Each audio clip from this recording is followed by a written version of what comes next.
Bonjour tout le monde, bienvenue à la Société des Jeux. On se retrouve samedi le 14 septembre 2019 pour une vidéo express de Kickstarter, puisque c'est ma fin de semaine à Québec, donc je suis présentement au Delirium Ludique. J'ai dû enregistrer la vidéo un peu à l'avance. Le temps me manque, donc je vous fais ça rapidement, mais je voulais pas vous laisser tomber donc en ce samedi 14 septembre. Alors, spécial Kickstarter, c'est parti!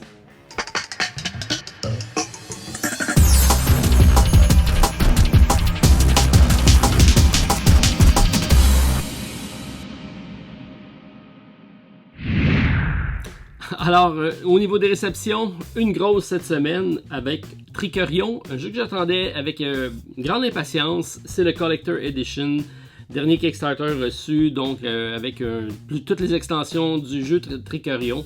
Initialement publié en 2015 avec une très bonne cote de popularité sur BGG, 6866 contributeurs pour 574 000 $ d'accumulés. La campagne a eu lieu le 28 juin 2018, alors un an plus tard, on reçoit le jeu dans les normes. C'est un jeu qui est originellement publié en 2015, classé 150 sur BGG avec une cote de popularité de 7.85 sur 10. Et le Collector Edition monte à 9.06, alors bien hâte de découvrir toutes les extensions qui y sont, dont le Challenge Solo, donc la variante qui permet de jouer de 1 à 4 joueurs. C'est de 60 à 140 minutes, difficulté de 4 sur 5 sur BGG, donc un jeu assez complexe de programmation d'action simultanée et de placement d'ouvriers et de tuiles. Alors on se retrouve ici dans un univers on va préparer des tours de magie, donc c'est une académie de magie. On va envoyer nos apprentis pour fabriquer les décors, acheter des trucs, essayer donc de faire le plus grand spectacle de magie possible. On va pouvoir ramasser de l'argent, mais surtout des points de gloire de Famous. Alors c'est le magicien qui sera le plus prestigieux à la fin de la partie sera couronné, donc grand gagnant. Bien hâte d'attaquer cette grosse boîte ici avec toutes les extensions.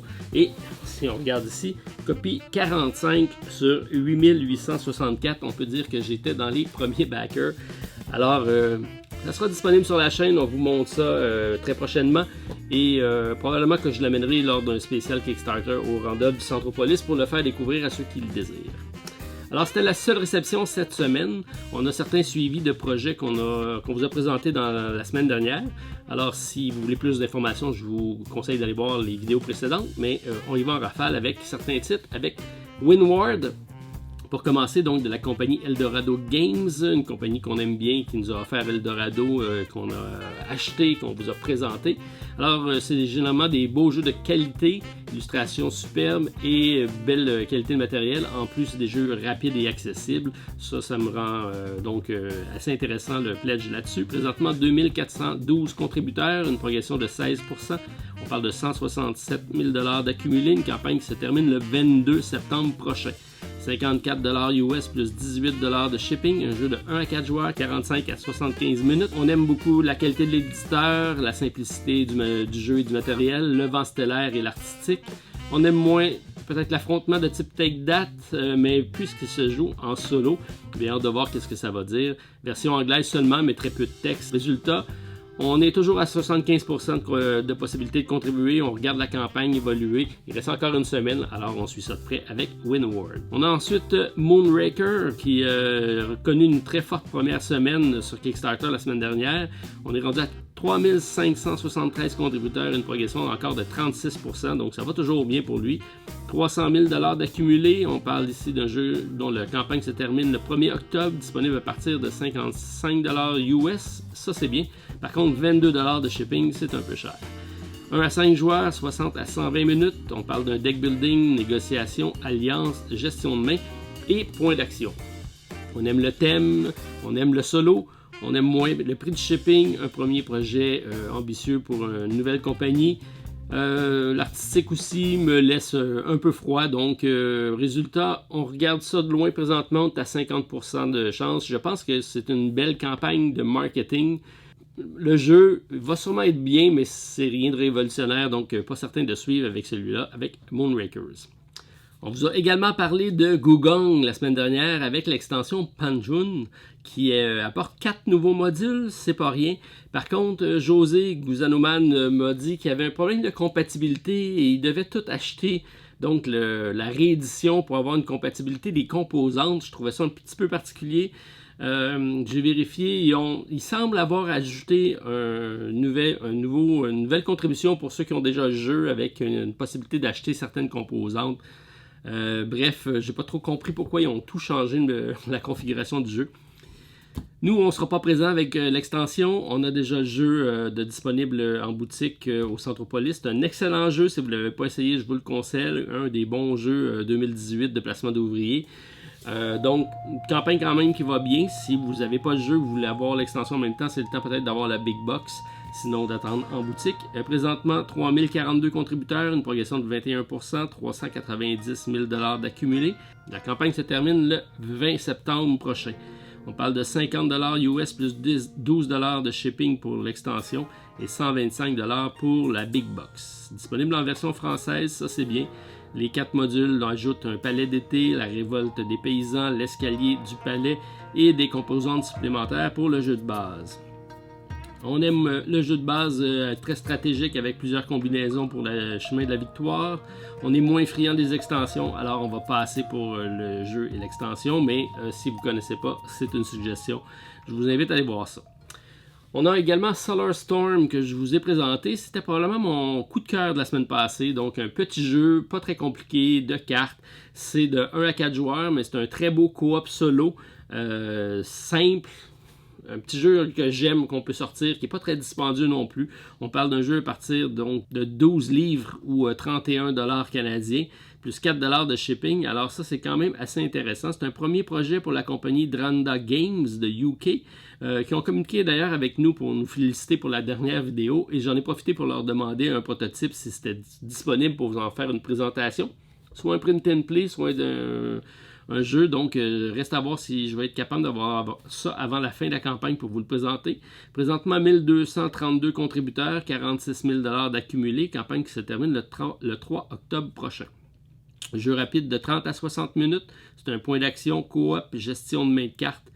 Assez intéressante, le thème semble bien fonctionner. On aime le jeu qui est conçu pour un coop et un solo qui a l'air à bien fonctionner. Simple et rapide, thématique intéressante, une tension qui semble être présente tout au long de la partie. On aime moins, pas de VF de disponible, mais ça me semble assez simple pour pouvoir y jouer. Alors c'est le genre de petit jeu qu'on aime beaucoup. On est toujours à 75% de possibilités pour celui-là et possible également d'un achat retailer si ça vous intéresse pour le Randolph Centropolis. Vous me le dites, on met ça en lien avec la vidéo. On a également Omen Higher to the Dune de Colossal Games qui est toujours présent sur Kickstarter. Il reste une semaine. On est en train de regarder la campagne évoluer. Je vous avais parlé qu'il y avait possibilité d'acheter l'extension précédente en français. Donc, durant la campagne, c'est à voir si ça vous intéresse. Nous, c'est un genre de jeu de cartes que j'aime beaucoup. C'est de 1 à 2 joueurs. Donc, maintenant, une variante solo existe pour le jeu. C'est des jeux rapides de 30 minutes à partir de 25 $ US. Plus 8 $ de shipping. Si vous voulez l'essayer, d'ailleurs, il y a un print and play disponible sur le site. Alors, j'aime beaucoup la thématique égyptienne, donc on regarde ça de près jusqu'au 19 septembre prochain. Une semaine encore pour se décider. On regarde ça si on va être présent avec Omen's Higher to the Dune, mais si c'est pas durant la campagne, assurément durant la sortie en boutique, on va regarder ça. Petit dernier projet à vous parler avant de vous présenter en rafale ce que j'ai ajouté sur ma liste cette semaine. De gros projets, je vous en avais fait un petit avant-goût la semaine passée. Il y a de très belles choses qui sont arrivées cette semaine. Présentement, pas de confirmation d'achat, mais ça ne serait pas tardé.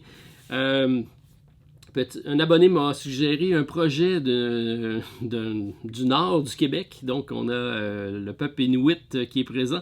Et pour une première fois, un projet Inuit a fait son apparition sur Kickstarter. On parle de Nunami. J'ai communiqué avec l'auteur qui est Tomasi Mangiok. Et on a commencé à s'échanger sur le sujet. Je vais essayer d'avoir probablement pas un prototype, mais peut-être un print and play avec les règles pour vous en faire une démonstration. J'aimerais même peut-être lui donner la gracieuseté de faire une variante solo pour le jeu, parce que présentement c'est un 2 à 4 joueurs. Mais j'aime beaucoup l'idée de collaborer et c'est vraiment ce qui montre que Kickstarter et l'Internet n'ont pas de barrière. Même dans le fin fond du nord du Québec, on peut faire des jeux de société. Et ça, ça vaut la peine d'être souligné. Alors, je vous en dis pas plus, mais je vous invite à regarder la vidéo qui s'en vient. Donc, on va vous en parler plus en détail. Petite note pour vous rappeler qu'on a toujours notre association avec Philibert. Donc, on a commencé à mettre les liens aux vidéos. Si vous avez des projets Kickstarter ou pas, qui sont sortis, si vous intéressent, pour faire des achats, je vous invite à passer par le lien. Ça me permet donc de financer la chaîne et éventuellement de vous faire des concours. C'est ma brève introduction pour cette semaine. On part donc pour notre spécial Kickstarter du 14 septembre 2019. C'est parti! On débute avec un jeu qui suscite un très grand intérêt présentement sur Kickstarter avec Aeon's Trépasse Odyssey. Il s'agit d'un jeu de la compagnie Into the Unknown, une jeune compagnie de Pologne pour laquelle on vous avait déjà présenté Monster Slayers, un jeu de cartes avec de très belles illustrations. Le jeu est dans le même univers ici, mais avec des contenants beaucoup plus substantiels, des figurines et un gros jeu de campagne. Un jeu disponible de 69 à 129 $ US plus 30 à 35 $ de shipping. Présentement 6051 contributeurs après une semaine, 815 000 $ d'accumulés. Une campagne qui se termine le 30 septembre prochain. C'est un jeu de 1 à 4 joueurs, une campagne solo, des parties de 90 minutes qui s'accumuleront pour totaliser près de 200 heures de jeu. Trépasse Odyssey place les joueurs dans le rôle des Argonautes, les seules personnes capables de lutter contre les ténèbres. Prenez le contrôle de l'Argo et de son équipage, entraînez-les et envoyez-les partir à l'aventure sur des terres dangereuses et mystérieuses de la Grèce antique. Apprenez les secrets du monde et créez de nouvelles technologies pour vous donner un avantage afin de remporter la guerre. Gérez vos ressources, développez vos bases d'opération, contrôlez les nouvelles installations et fabriquez de nouvelles armes et équipements. Un jeu narratif de combat tactique hautement stratégique. Aeon Trépasse Odyssey utilise des chaînes de choix et des mécanismes de matrice de choix pour suivre vos décisions tout au long de la partie. Ces décisions sont importantes et auront un impact considérable tout au long de votre session de jeu. On aime la map cachée numérotée, l'artistique, l'application optionnelle, les chaînes de choix. On aime moins transport élevé, premier gros projet pour la compagnie, version anglaise pour un jeu narratif, peut-être manque un peu d'innovation, bref, c'est à voir. Une campagne qu'on va suivre avec intérêt, mais présentement 50% de chances d'y aller, avec Aeon's Trépasse Odyssey jusqu'au 30 septembre prochain. Et on poursuit avec Isofarian Guard, mon jeu coup de cœur de la semaine. Un jeu de la compagnie Sky Kingdom Games, ceux qui nous ont offert l'excellent Standbound Saga, qui a été présenté sur la chaîne par Stéphane. On parle ici d'un 5e projet pour eux. Une campagne qui va bien avec 1530 contributeurs, 135 000 $ à leur première semaine. Campagne qui se termine le 3 octobre prochain. Un jeu disponible à partir de 79 $ US plus 20 à 25 $ de shipping. Un jeu de 1 à 2 joueurs, donc principalement pensé pour le solo. On parle de parties de 45 à 90 minutes, de 14 ans et plus. C'est un jeu de backbuilding, tableau building et jeu narratif avec en prime la voix. Alors bienvenue à Isophare, une terre sauvage d'une grande beauté. Les Isophariens sont très fiers de pouvoir s'épanouir parmi une faune hostile et des éléments cruels d'un pays montagneux.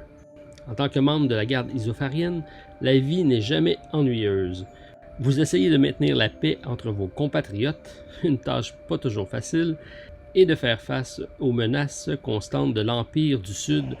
Mais maintenant, les anciens modèles changent. De nouvelles forces sont à l'œuvre pour remettre en question les fondements mêmes de la réalité. Vous aurez à diriger 8 gardes isophariens tout au long des 4 campagnes imbriquées pour faire face aux pouvoirs qui menacent non seulement Isophare, mais le monde entier. Dans Isofarian Guard, vous parcourez des villes et les étendues sauvages d'Isophare sur une carte du monde magnifiquement illustrée. Combattez les ennemis à l'aide d'un système de combat unique et hautement personnalisable. Utilisez votre intelligence pour écarter des situations délicates.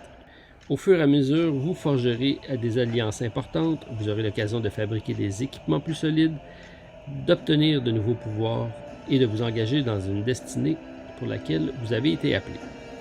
On aime le backbuilding, les jetons de poker, un mode solo coop, une histoire narrative racontée avec la voix, des illustrations magnifiques et un jeu relativement simple. On aime moins, version anglaise seulement. Alors, résultat, c'est mon coup de cœur de la semaine, 75% de chance d'y aller. Et la version retailer est disponible, alors laissez-moi savoir si ça vous intéresse, on pourra en acheter plusieurs copies pour le Randolph. Alors, The Is of Iron Guard jusqu'au 3 octobre prochain.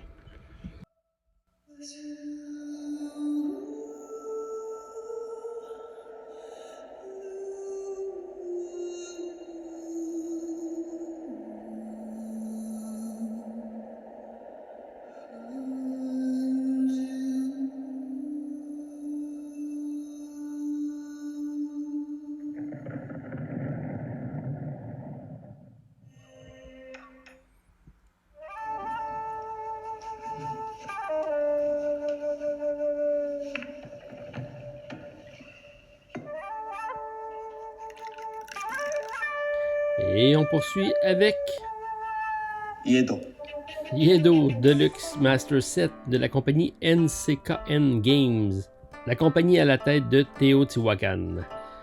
Un jeu publié initialement en 2012, classé 526e sur BGG. C'est un jeu de 2 à 5 joueurs maintenant avec une variante solo designée par David Turski. Un jeu de 60 à 90 minutes, disponible à partir de 71$ US plus 18$ de shipping. C'est d'une difficulté de 3 sur 5 sur BGG. Un jeu de programmation d'action, d'enchères, de gestion de main de cartes, de collection d'ensemble et de placement d'ouvriers. Iedo est un jeu de stratégie dans lequel les joueurs incarnent un ancien clan de la ville de Al-Iedo, maintenant connu sur le nom de Tokyo, lors de la première année du shogun Tokugawa. Le but est d'amasser un maximum de points de prestige pour plaire au shogun, principalement en complétant des missions. Pour ce faire, les joueurs doivent rassembler les moyens nécessaires et, plus important encore, déjouer les adversaires et les empêcher de mener à bien leur mission. On aime l'ajout d'une variante solo, des composantes de luxe. On aime moins cette nouvelle approche d'éditer des jeux existants avec une version de luxe sans trop faire de changements. Bref, on va attendre la sortie en boutique. Le jeu m'intéresse, mais attendons. Et on poursuit avec Mint Cooperative de la compagnie 524 Labs, ceux qui nous ont offert l'excellent Mint Work que je vous avais présenté pour mon spécial bas de Noël. Alors, un concept de petit jeu, vraiment micro-jeu dans une boîte de menthe, assez original, mais très très efficace. C'est 3602 contributeurs présentement, 66 000$ d'accumulés, campagne qui se termine le 4 octobre prochain. Très abordable à partir de 10$ US plus 8$ de shipping. C'est un jeu cette fois-ci designé par Jonathan Gilmore et Brian Lewis, ceux à la tête de Dinosaur Island. De 1 à 4 joueurs, 15 à 30 minutes. Version anglaise sur Kickstarter, mais édité également en français par Lucky Dog Games. Si vous allez sur la plateforme Game on Tabletop que je viens de découvrir, alors on va suivre ça de près. Ça sera également disponible au Randolph puisqu'on distribue les jeux du Lucky Dog Games. Alors on aime la simplicité du jeu et de la série, l'accessibilité aux nouveaux joueurs, transportable et en version française. Le prix du transport, c'est peut-être ce qu'on aime moins par rapport au prix du jeu, mais ça reste très abordable. Alors, ça sera disponible en VF au Randolph, donc on va attendre la sortie en boutique, mais assurément un achat. Ça fait déjà quelques semaines que je vous en parle, alors c'est cette semaine qu'arrive Nouvelle-France, un jeu de Jacques-Dominique Landry chez Jack Bro, une compagnie de Québec, ceux qui nous avaient affaire Viking Guard. C'est disponible à partir de 57$ US plus 15$ de shipping, présentement 236 contributeurs pour 21 000$ d'accumulés. La campagne se termine le 10 octobre prochain. C'est un jeu de 2 à 4 joueurs, mais si vous remarquez, le solo est en développement, alors on y a contribué. On va probablement rencontrer Jacques-Dominique ce week-end au Delirium pour en parler. Partie de 45 à 60 minutes, disponible en version française, un jeu de stratégie où vous devez placer habilement vos blocs de construction pour construire 3 sites historiques de l'ère de la Nouvelle-France. À chaque tour, placez un cube de construction pour aider à construire la redoute militaire, l'église et le moulin seigneurial, en se dépêchant avant l'arrivée de la neige qui engloutira nos bâtiments et rendra la partie de plus en plus complexe. Alors on aime les cubes en bois, le jeu abstrait mais très thématique, l'éditeur québécois. On aime moins l'absence de solo pour l'instant, mais ça ne serait tardé, donc en développement, on espère de finaliser ça avant la fin de la campagne. J'aurais aussi peut-être aimé avoir une variante peut-être un peu plus retailer à la Santorini. Donc, résultat, une belle production, une pièce de collection ludique. Alors, sera disponible à la ludothèque du Centropolis sans faute. On suit la campagne de prêt, surtout pour le solo, jusqu'au 10 octobre prochain. Et on poursuit avec le jeu Inuit présenté en ouverture. Il s'agit de Nunami, un jeu de Tomasi Mangiok, une deuxième tentative pour lui de financer ce projet. Très abordable à partir de 35 $ canadiens plus 15 $ de transport, présentement 300 contributeurs, 14 000 $ d'accumulés, une campagne qui se termine le 9 octobre prochain. C'est un 2 à 4 joueurs, des parties rapides de 15 minutes. C'est un jeu abstrait de stratégie. Un jeu de gestion de terrain dynamique dans lequel la nature et les occupants cherchent à avoir une plus grande influence sur l'autre. Tout comme dans la vie, tout commence simplement et devient difficile au fur et à mesure du développement du jeu. Les joueurs alternent en plaçant des cartes triangulaires dans des emplacements à base hectogonale. En fonction de la manière dont vous placez les cartes, vous pouvez les retourner face cachée. L'objectif est de marquer des points tout en maintenant l'équilibre entre l'homme et la nature.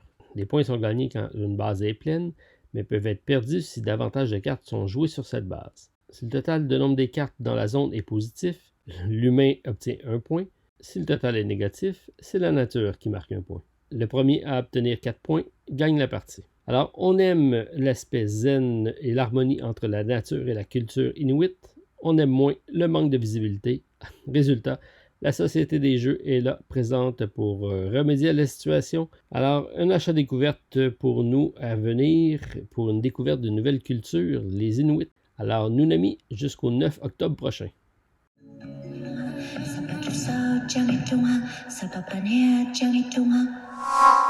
Et on poursuit avec une petite oubli de la semaine dernière. Alors, Forgotten Chambers, pour rester dans le thème, avec Land of Shadow, un jeu de la compagnie Medfan Games, une compagnie de France, encore avec un nom anglais, alors qui arrive avec un troisième projet, présentement 330 contributeurs, 43 000 $ d'accumulés, une campagne qui se termine le 23 septembre prochain. C'est disponible à partir de 40 € plus 30 à 35 € de livraison, assez dispendieux pour ici au Canada. Alors, disponible en version française, évidemment, c'est de 1 à 4 joueurs, des parties de 60 minutes. C'est un dungeon crawler coop et solo. Forgotten Chambers est un jeu d'exploration dans lequel les donjons sont générés aléatoirement au moyen de cartes d'exploration. Chaque jeu suit un scénario dans le cadre d'une campagne décrite dans un livret dédié. Il sera tout à fait possible de créer des scénarios grâce aux différentes cartes d'exploration et aux événements connexes, sans oublier les rencontres avec les monstres. Alors, on aime une compagnie française disponible en version française, un donjon aléatoire imprévisible. On aime moins peut-être le manque d'originalité du thème, mais une fois visité, résultat, on va passer pour celui-là pour l'instant. Alors, un duo de choc pour notre dernier jeu avec Richard Garfield, celui à la tête de Magic, et Ken Jennings, un auteur et détenteur du record de Jeopardy avec 2,52 millions d'accumulés. Alors, une campagne qui va très bien avec 6 850 contributeurs, 321 000 $ d'accumulés, ça termine le 20 septembre prochain. C'est un jeu de questionnaires à choix multiples, donc 3 énoncés vrais, 3 énoncés fausses, parmi lesquels vous devez choisir les bonnes réponses. Alors, disponible à partir de 30 $ US, c'est malheureusement disponible seulement en anglais présentement.